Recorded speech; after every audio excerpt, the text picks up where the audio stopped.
This channel does not promote any violent, harmful, or illegal activities. All content provided by this channel is meant for an educational purpose only. The greatest threat to our planet is the belief that someone else will save it. বলেছেন Robert শোয়ান, একজন বিখ্যাত পরিবেশবিদ।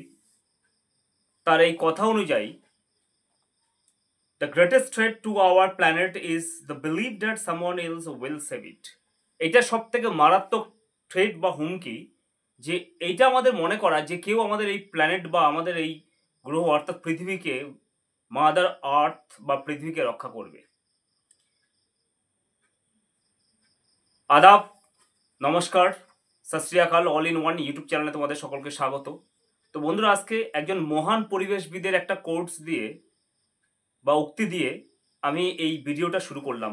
তার কারণটা হচ্ছে কি, দেখো, এই পৃথিবী বা আর্থ বা হলো আমাদের মা, অর্থাৎ মাদার আর্থ, এবং এইটাই হচ্ছে একমাত্র প্ল্যানেট যেখানে আমরা বসবাস করি। এটাই হচ্ছে আমাদের সমস্ত কিছু, আমাদের গৃহ থেকে শুরু করে সমস্ত সব কিছু, ইচ অ্যান্ড এভরিথিং। এটা হচ্ছে আমাদের এই প্ল্যানেট বা আর্থ বা পৃথিবী।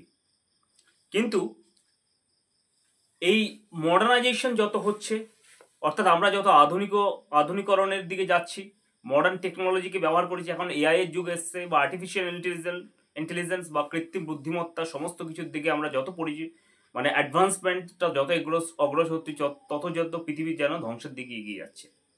প্রথম হচ্ছে নাম্বার অফ পপুলেশন, অত্যাধিক হারে জনসংখ্যা বৃদ্ধি, তার ফলে পৃথিবীর উপরে যে অত্যাধিক চাপ সৃষ্টি হওয়া এবং মনুষ্যের যে সমস্ত ডিস্ট্রাকটিভ কার্যকলাপ, যার জন্য পৃথিবী কিন্তু ধ্বংসের দিকে চলে যাচ্ছে। এবং এই ধ্বংস, হ্যাঁ, মানে যেন মাদার আর্থ আমাদেরকে বলতে চাইছে, if you destroy me I will also destroy you. যদি তোমরা আমাকে ধ্বংস করো, আমিও তোমাদেরকে ধ্বংস করে দেব।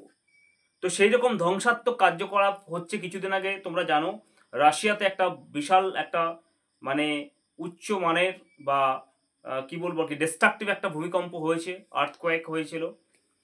সিমিলারলি তার আগে জাপানে হয়েছিল, তার আগে হচ্ছে মানে তুর্কিতে বা তার্কিতে হয়েছিল। এইভাবে ডিস্ট্রাকটিভ কার্যকলাপ কিন্তু বেড়ে যাচ্ছে, সুনামি থেকে শুরু করে মানে গ্লোবাল ওয়ার্মিং সমস্ত কিছু বাড়ছে। তো আমাদের ভারতবর্ষ কিন্তু ক্ষেত্রে তার ব্যতিক্রম নয়। তার কারণটা হচ্ছে, উত্তরাখণ্ডে যেন ন্যাচারাল ডিজাস্টার বা প্রাকৃতিক দুর্যোগ প্রায় লেগে থাকে। কিন্তু এই প্রাকৃতিক দুর্যোগ কেন হচ্ছে, কি কারণ হচ্ছে, আমরা মানুষ কিন্তু টোটালি পুরো 99% রেসপন্সিবল এই টোটালি ন্যাচারাল ডিজাস্টার এর জন্য। কারণ নেচার তার নিজস্ব গতিতে চলে এবং তার গতিতে চলার ফলে আমরা কিন্তু টোটালি পুরো তার উপরে ডিপেন্ড করে থাকি। আমরা সবাই যেখানেই থাকুক না কেন বন্ধুরা, তুমি আজকে যদি 10তলা ফ্ল্যাটেও থাকো, মানে একটা কমফোর্ট জোনেও থাকো, কোটি কোটি টাকার মালিক, সমস্ত কিছু, কিন্তু আদতে তোমাকে মাটির তৈরি জিনিস, অর্থাৎ যেটা শাক সবজি থেকে শুরু করে ভাত চাল যাই কিছু মানুষ যা কিছু পেয়ে থাকে, খাদ্যশস্য সমস্ত কিছু কিন্তু মাটির উপরেই তৈরি হচ্ছে, সয়েল। তো সেক্ষেত্রে আমরা মাটি থেকে, খাদ্য থেকে শুরু করে পৃথিবীর উপরে সমস্ত কিছু পাচ্ছি, জল থেকে শুরু করে সব কিছু। তা সত্ত্বেও আমরা পৃথিবীর কিন্তু যত্ন নিই না, অর্থাৎ পৃথিবীটাকে আমরা, পরিবেশটাকে ধ্বংস করে দিচ্ছি। এই উত্তরাখণ্ডে, অর্থাৎ হরপ্রা বান যেটাকে বলা হয়, তো সেখানে একটা ডিস্ট্রাকটিভ একটা মানে ভয়ানক, আমার মোবাইল স্ক্রিনে দেখতে পাচ্ছ, হঠাৎ করে মেঘ ভাগা বৃষ্টিতে বা একটা পুরো ধবলিক গ্রাম আর কি, তো সেই ধবলিক গ্রাম আর কি আকস্মিক মানে মেঘ ফেটে ভয়াবহ আকস্মিক বন্যার সৃষ্টি হয় এবং গাঙ্গোত্রী ধামে তীর্থযাত্রীরা যারা রয়েছে, তীর্থযাত্রীদের জন্য এই গ্রামের বন্যার মানে ব্যাপক ধ্বংস কবলিত হয়ে, যার ফলে আর কি দোকানপাট এবং যা যা কিছু কাঠামো আছে সমস্ত কিছু হঠাৎ করে ভেসে যায়, ভেসে গিয়ে আর কি এই বিপদের সৃষ্টি হয়। এবং এর ফলে কি হয়েছে আমি তোমাদেরকে বলি বন্ধুরা, এই যে তোমরা আমার মোবাইল স্ক্রিনে দেখতে পাচ্ছ, তো আমার মোবাইল স্ক্রিনে তোমরা দেখতে পাচ্ছ এই যে একটা ন্যারো অংশ, তার মধ্যে দিয়ে এই হপড়া বানটা অর্থাৎ মেঘ ভাঙা বৃষ্টিটা চলে আসে, আসার ফলে পুরো সমস্ত কিছু ফ্ল্যাশ ফ্লাডের মতো পুরো উড়িয়ে নিয়ে যায়। তার মধ্যে অনেক লোক যারা ছিল তাদেরও ক্ষতিগ্রস্ত হয় সমস্ত কিছু। এবার দেখো জল তার নিজস্ব গতিতে গড়িয়ে বেড়ায়। এবার এখানে যে জল যাওয়ার জন্য সংকীর্ণ যে জায়গাটা, সেই জায়গাটাকেও পুরো ধ্বংস করে দেওয়া হয়েছে। অর্থাৎ যেখানে যে নদী, অর্থাৎ নদীর যে গভীরতা থেকে শুরু করে নদী আরো ন্যারো হয়ে আসছে। নদীর দুপাশে নদীর যতটা জায়গা প্রয়োজন আর কি, সেখানে মানুষ বসতি স্থাপন করেছে। এই বসতি স্থাপন করার ফলে কি হচ্ছে, নদীর যে ডেপথনেস রয়েছে, অর্থাৎ গভীরতা, সেটা আস্তে আস্তে মানুষ নদীতে বিভিন্ন রকমের মানে পলিউশন করছে। পলিউশন করার ফলে নদীর গভীরতা কমে আসছে এবং নদীতে যতটা জলের, অর্থাৎ বর্ষাকালে যতটা জল ধারণ ক্ষমতা তার থেকে বেশি হয়ে যাচ্ছে, তখন দুকুল প্লাবিত হয়ে এই বন্যা দেখা দিচ্ছে প্রথমত। দ্বিতীয়ত আর কি, যখন নদী মানে জলটা উপর থেকে ফ্লো হচ্ছে, সেখানে আর কি পাশে যে সমস্ত অলিগলিতে, নদীর দুপাশে দুই তীরে আর কি যেভাবে বসতি স্থাপন করা হচ্ছে মানুষ, এর ফলে নদীর যে মানে চওড়া সেই জায়গাটা দুপাশে আর কি সেটাও ন্যারো হয়ে আসছে। তার ফলে কি করছে, জল যাওয়ার যতটা প্রয়োজন তার থেকে কম সংকীর্ণ হওয়ার ফলে সেখানে ভেসে যাচ্ছে বন্ধুরা। এই পরিস্থিতি হওয়ার ফলে কিন্তু এই ফ্লাডের ফলে অনেক লোকের মৃত্যু হয়েছে, অর্থাৎ অনেক লোক মারা গেছে, অনেক মিসিং রয়েছে। গভর্নমেন্ট, এনডিআরএফ থেকে শুরু করে সেনাবাহিনী থেকে শুরু করে সবাই আপ্রাণভাবে চেষ্টা চালাচ্ছে তাদেরকে খোঁজ করার জন্য। কিন্তু বন্ধুরা এই যা কন্ডিশন রয়েছে, পরিবেশকে আমরা পুরো ধ্বংস করে দিয়েছি। আমরা যতই মানে ফুটানি করি না কেন বাংলা ভাষায়, আমরা বিভিন্ন রকমের গাড়ি ঘোড়া থেকে শুরু করে নানান কিছু টেকনোলজি ইউজ করি, আদতে কিন্তু আমাকে মাটির তৈরি খাওয়ার খেতে বসবাস করতে হবে, বাঁচতে হবে, আমাদের নেক্সট জেনারেশনকে বাঁচতে হবে।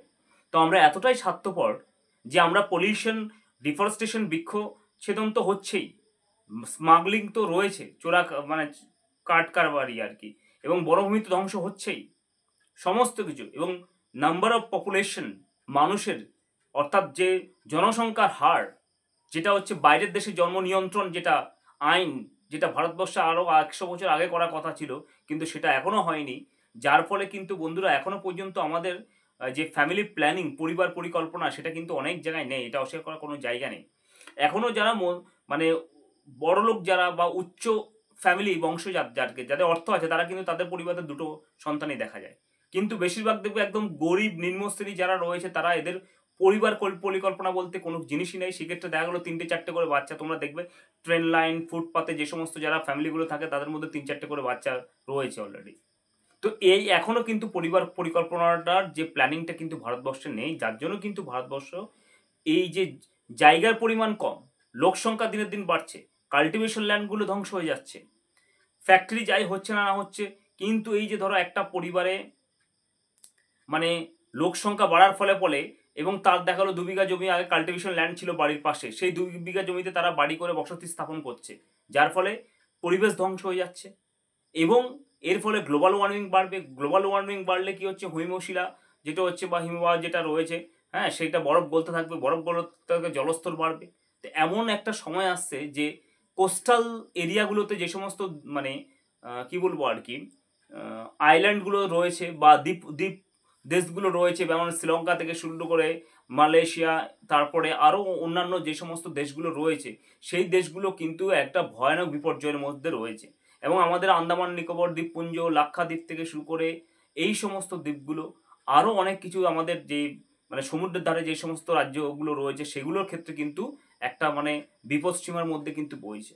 এমন কি পৃথিবীতে অনেকগুলো দেশ রয়েছে, মালে থেকে শুরু করে মালদ্বীপ, হ্যাঁ, আরও এই সমস্ত দ্বীপগুলো, যারা দ্বীপ দেশগুলো রয়েছে, সেগুলো কিন্তু অস্তিত্বই থাকবে না এই গ্লোবাল ওয়ার্মিংয়ের ফলে।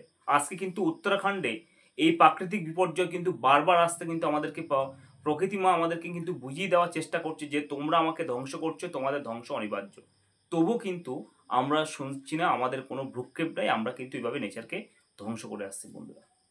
তো যাই হোক, আমরা সচেতনতা যতটা পারি, এটা অনেকটা দেরি হয়ে গেছে, আমাদেরকে চেষ্টা করতে হবে সচেতনতা বাড়িয়ে আমাদেরকে নিজেদেরকে রক্ষা করার জন্য, না হলে কিন্তু আমাদের ডিস্ট্রাকশন বা ধ্বংস কিন্তু আসন্ন। তো বন্ধুরা, আজকে ভিডিওটা একটুখানি ভালো লাগলে সাবস্ক্রাইব করি। ধন্যবাদ।